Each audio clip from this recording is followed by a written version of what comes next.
বন্ধুরা, আমরা তো কম বেশি সকলেই আলু চচ্চড়ি রান্না করতে পারি, কিন্তু কিভাবে এই আলু চচ্চড়ি বানালে এর স্বাদ দ্বিগুণ বেড়ে যাবে এটাই কিন্তু আমি এই ভিডিওর মাধ্যমে আপনাদের দেখাবো। আর সঙ্গে যদি এমন পরোটা থাকে তাহলে তো আর কোনো কথাই নেই। তো ভিডিওটা স্কিপ না করে ভিডিও শেষ পর্যন্ত আমার পাশে থাকার অনুরোধ রইল। নমস্কার বন্ধুরা, আবার নতুন ভিডিও নিয়ে আপনাদের সামনে হাজির হয়েছি। আমার চ্যানেলে নতুন হয়ে থাকলে চ্যানেলটিকে সাবস্ক্রাইব করে আমার পাশে থাকবেন। চলুন আর কথা না বাড়িয়ে ভিডিওটা শুরু করা যাক। এখানে আমি মিডিয়াম সাইজের 6 পিস আলুকে খোলা ছাড়িয়ে খুব ভালোভাবে ধুয়ে নিয়েছি। আমি আমার পরিমাণ মতো নিয়েছি, আপনারা আপনাদের পরিমাণ মতো নিয়ে নেবেন। এবার আলুগুলোকে কেটে নেব। প্রথমে লম্বালম্বিভাবে কেটে নেব। এবার মাঝখান থেকে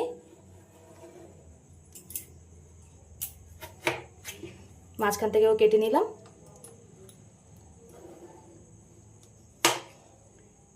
আমি আমার মতো শেপ দিয়ে নিচ্ছি, আপনারা আপনাদের মতো শেপ দিয়ে নেবেন।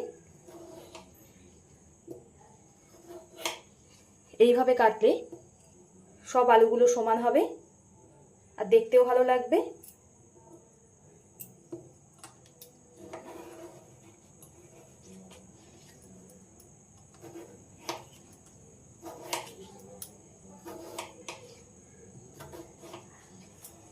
আলুগুলো কাটার পরে সঙ্গে সঙ্গে জলে দিয়ে দেব, নয়তো আলু অনেক সময় কাটার পরে কালো হয়ে যায়, আর জলে দিলে সেই কালোটা হবে না।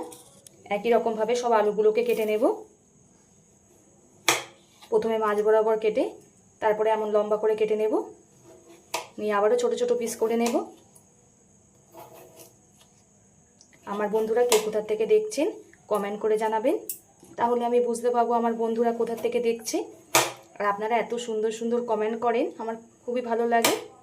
এভাবে পাশে থেকে সাপোর্ট করার জন্য সকলকে অসংখ্য ধন্যবাদ। এইভাবে সব আলুগুলোকে কেটে জলে দিয়ে নেব। আলুগুলো সব কেটে জলে দিয়ে দিয়েছি, আবারও একবার ধুয়ে নেব।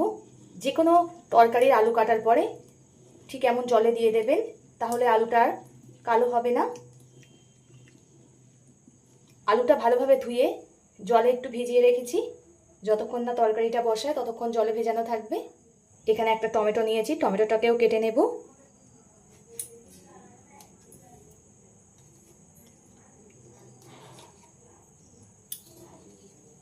টমেটোটা একটু বড় বড় করেই কাটবো।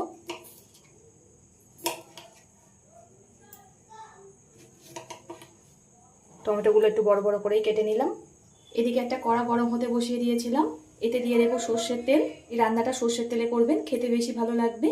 খুব একটা বেশি তেল দেবো না, অল্প তেলেই করব। তেলটা খুব ভালোভাবে গরম করে নিতে হবে, নয়তো আলু দেওয়ার পরে আলুগুলো জড়িয়ে যাবে। ভালোভাবে গরম করে নিয়েছি তেল।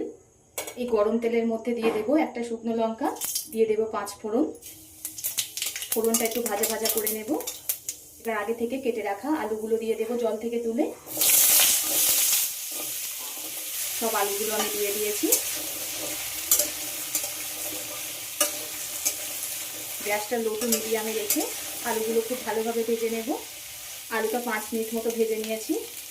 এবার এতে দিয়ে দেবো লবণ স্বাদ মতো, পরিমাণ মতো দিয়ে দেবো হলুদ গুঁড়ো। এবার আগে থেকে কেটে রাখা টমেটো দিয়ে দেবো, আবারও ভালো করে ভেজে নেব সব কিছু। বন্ধুরা, এই আলু চচ্চড়ি করাটা কিন্তু খুবই সহজ। আপনারা হাতে কম সময় থাকলে যখন তখন এটা বানিয়ে নিতে পারেন। লুচি, রুটি, পরোটা যে কোনো কিছু দিয়েই দারুণ জমে যাবে। সকালের ব্রেকফাস্টে বা রাতের ডিনারেও, সকালের ব্রেকফাস্ট বা রাতের ডিনারেও চটজলদি করে নিতে পারেন এই আলু চচ্চড়িটা। মাঝে মধ্যে কিন্তু নেড়ে দিতে হবে, নাতে তলায় লেগে যাওয়ার সম্ভাবনা থাকে।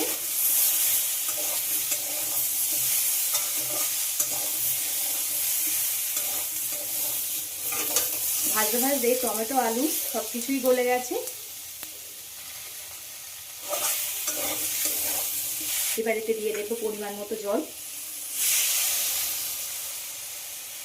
খুব একটা বেশি জল দেব না, একটু মাখো মাখো হবে। আর আলুও গলে গেছে, অল্প করেই জল দিলাম। এবার হাই হিটে ফুটিয়ে নেব। ঝোলটা খুব ভালো রকমই ফুটে গেছে।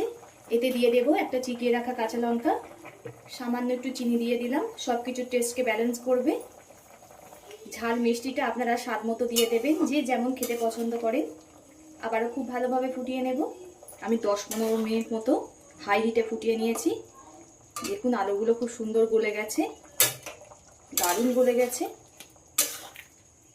আলুগুলো ঠিক একটু ভেঙে ভেঙে দিতে হবে খুন্তি দিয়ে, তাহলে সুন্দর একটা গ্রেভি তৈরি হবে, একটা মাখো মাখো ব্যাপার চলে আসবে। এবার এতে দিয়ে দেব এই ছোট চামচের মাপ করে 1 চামচ ম্যাগি মশলা। আপনারা যদি বন্ধুরা নিরামিষভাবে করতে চান এই ম্যাগি মশলাটা বাদ দেবেন। ম্যাগি মশলা দিলে খুব সুন্দর একটা গন্ধও আসে আর খেতেও খুবই ভালো লাগে। ম্যাগি মশলা দিয়ে খুব একটা বেশি ফোটাবো না। আমার হয়ে গেছে, গ্যাসটাকে অফ করে দেব। আলু চচ্চড়ি হচ্ছে বাঙালিদের খুবই প্রিয়, আর এত সহজে যদি বানিয়ে নেওয়া যায় তো একেবারে দারুণ জমে যাবে, আর খেতে তো অসাধারণ হয়। একবার ট্রাই করে কমেন্ট করে জানাবেন আপনাদের কেমন লেগেছে। ঠিক এমন একটু ঝোল ঝোল নামাতে হবে, পরে আলুতে ঝোলটা টেনে নেবে। দেখেছেন তো কত সহজে আলু চচ্চড়ি হয়ে যায়। আপনাদের হাতে কম সময় থাকলেও এটাকে জলদি বানিয়ে নিতে পারবেন। এবার নামিয়ে নেব। এটা নামিয়ে নিয়েছি, গরম গরম পরিবেশন করবে, দারুণ লাগে খেতে। এই আলু চচ্চড়িটা পরোটা বা লুচির সঙ্গে হলে তো আর কোনো কথাই নেই, খুবই সুন্দর লাগবে। আর যাকেই একবার করে খাওয়াবেন সে আপনার প্রশংসা করতে বাধ্য হবে। এতক্ষণ ধৈর্য ধরে ভিডিওটা দেখার জন্য সকলকে অসংখ্য ধন্যবাদ। সবাই সুস্থ থাকবেন, ভালো থাকবেন। পরবর্তী একটা নতুন রেসিপি নিয়ে আপনাদের সামনে আবার হাজির হচ্ছি।